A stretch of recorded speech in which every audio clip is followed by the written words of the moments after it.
In today's video, I will be showing you how to disable your table suggestions here in Google Sheets.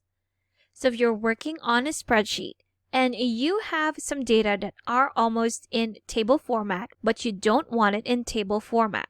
But whenever you try and click on something within your data, you will have something like this, which is a convert to table suggestion.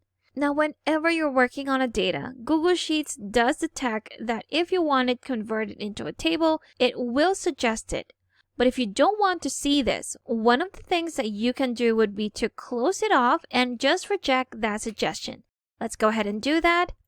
And there you have it. So whenever I click on anywhere within my data, I don't have the suggestion anymore. But what if you go to another set of data and there it is again? What you can do is to just disable the table suggestions.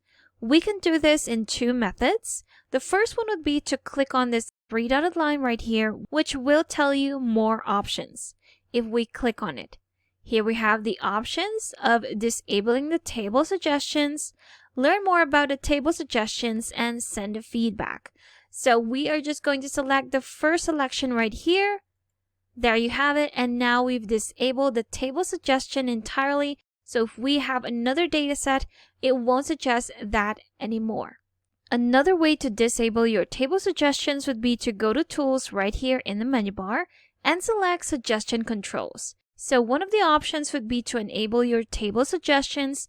If we deselect that, there you have it, we won't have that table suggestion anymore. So those were two ways on how you can disable your table suggestions here in Google Sheets. So once that's done, you won't be able to see any table suggestions whenever you click within your data here in Google Sheets.